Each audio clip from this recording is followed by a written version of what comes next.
तर आज आपण बघणार आहोत की सहावार साडीपासून नऊवार साडी कशी नेसतात आणि आपल्या सणावारांसाठी आपण नऊवारी नेसणं आपल्याला अवघड जातं, त्याच्यामुळे सहावारपासून नऊवार नेसणं खूप इझी असतं। बिलकुलही स्टेप्स मिस न करता तुम्ही शेवटपर्यंत व्हिडिओ नक्की बघा, कारण एकही स्टेप चुकली तर आपली साडीची स्टेप शेवटपर्यंत कळत नाही। तर मग चला व्हिडिओला स्टार्ट करूया। तर मग फ्रेंड्स, इथं झालेलं असं की मी शूट करताना फ्रंट कॅमेराने शूट केलेलं आहे, त्याच्यामुळे माझी जी उजवी बाजू आहे ती डावी बाजू नेस तुम्हाला साडी नेसायची आहे। तर मग बघा, इथं मध्यभागी मी छान अशी पक्की गाठ मारलेली आहे। त्याच्यानंतर ही आपली डावी मांडी आहे। डाव्या पायातून हा डाव्या साईडचा हे जे टोक आहे ते आपल्याला बाहेर काढायचं आहे। तुम्ही बघू शकता असं मध्यभागी। त्याच्यानंतर सुंदर डार्क कलरची अशी बॉर्डरवाली साडी निवडायची आहे, कारण बघू शकता तुम्ही काठावरच साडी किती छान सुशोभित दिसत आहे। त्याच्यानंतर अशा प्रकारे आपल्याला हे प्लीट्स घेऊन मागे आपल्याला फिक्स करण्यासाठी आधी आपल्याला टाचणीची जरूरत आहे। तर ते असं फिक्स करून म्हणजे आपल्याला कसं भीती राहणार नाही ना सुटायची वगैरे, त्याच्यामुळे छान असं टक करून त्याला छान सेट केलेला आहे। त्याच्यानंतर हा उरलेला हा भाग पदरचा आपल्याला उजव्या मांडीतून पायातून असा बाहेर काढून घ्यायचा आहे।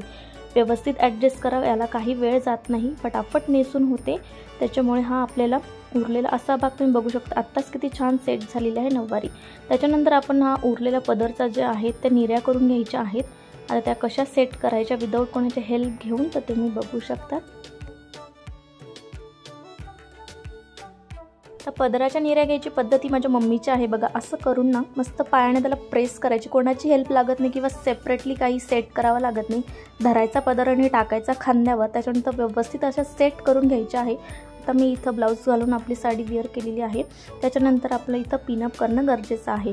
कमी पिना लागतात, 3 पिनमध्ये सुद्धा तुमची नऊवारी सेट होते। आता मस्त चापून चुपून हा पदर या मागच्या साईडने मधून असा मागून खोचून सेट करायचा आहे। त्याच्यानंतर पुढे सुद्धा तुम्ही बघू शकता की छान असं चापून चुपून नेसले। इथं सुद्धा तुम्ही पिन लावायला विसरू नका, मोठी येते ना टाचन पिन ती लावा, म्हणजे सुटायची निघायची भीती राहणार नाही।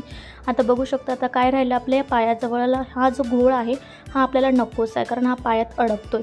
तर ही आपली लेगिन्स किंवा वर्कआउटची जी पॅन्ट आहे ती सुद्धा दिसणार नाही। मस्त इथं टाचन पिन टक्किन करायचं। इथं पण तुम्हाला उजव्या साईडला पायाला गरज वाटत असेल तर लावा, आणि त्याच्यानंतर सर्व व्यवस्थित परत नीट असं छान चापून चुपून करायचं आहे। आणि चला मग आता दागिने अलंकार घालून रेडी होऊया।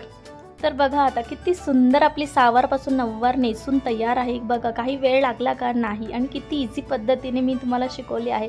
तर नक्की ही साडी विअर करा अशा पद्धतीने छान। आणि आता तुम्ही कसेही पळू शकता, नाचू शकता, उड्या मारू शकता, खाली बसू उठू शकतात, काही घाबरायचं नाही, आपली साडी सुटणार नाही। मैत्रिणींना व्हिडिओ नक्की आवडला असेल लाईक शेअर सबस्क्राईब करा। थँक्यू।